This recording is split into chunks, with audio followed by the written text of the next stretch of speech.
Bien, place maintenant à l'entraînement.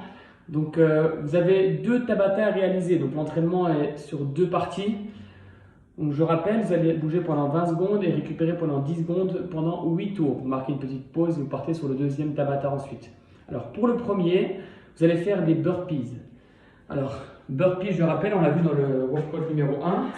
Je rapproche les mains le plus possible du sol, je les pose au sol, je jette mes pieds en arrière pour mettre la poitrine au sol.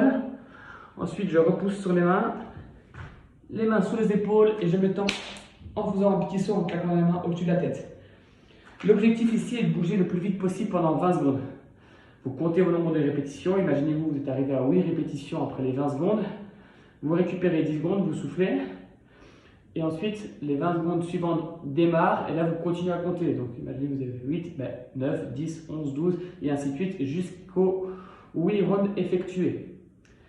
À la fin, vous notez déjà votre score et vous relancez pour le deuxième Tabata. Alors, pas plus de 1 minute de pause entre les 2 Tabata. Donc, vous relancez une musique que vous avez sur YouTube et vous partez sur le deuxième Tabata. Alors, pour le deuxième, l'idée c'est de prendre un objet de vos mains. Donc, pour les plus jeunes, les 3e, 4e, prenez simplement une peluche par exemple et vous la mettez sur la poitrine. Vous la collez toujours à la poitrine. On va faire des fentes. Alors, le but d'une fente, c'est de faire un grand pas vers l'avant et de venir mettre le genou arrière au sol. Une fois qu'il est au sol, je remonte et je viens mettre les 2 pieds l'un à côté de l'autre. Vous avez vu, pendant tout l'exercice, vous pouvez voir la peluche. Le but est de garder le dos le plus droit possible. Ça fait 1, 2, 3, et vous bougez comme ça pendant 20 secondes en comptant le nombre de répétitions. Pour les plus costauds, les plus grands, vous pouvez prendre une charge additionnelle. Donc ici, en l'occurrence, vous prenez une bouteille d'eau. Ici, j'ai pris 1,5 litre, donc ça fait 1,5 kg. Vous pouvez prendre une bouteille de 50 centilitres ou bien autre chose, ou un autre poids, mais vous le gardez sur la poitrine à nouveau. Et vous faites exactement le même exercice, même si on a une charge additionnelle. Ok, à chaque fois, genou au sol et remontez. Cool. Pareil.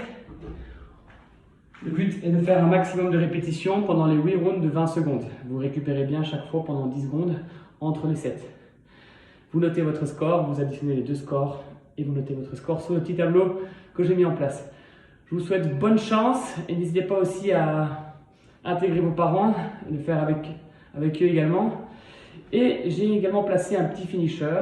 Donc le but est de faire les abdominaux pour terminer l'entraînement et de faire les sit-ups. Donc je remonte les sit-ups, on a déjà vu tous ensemble, je pense, en classe. Vous allez placer les pieds comme ceci. Donc 2 plantes de pieds collées, pousser un peu les genoux vers l'extérieur, venir toucher le sol derrière, toucher les pointes de pied. Ok?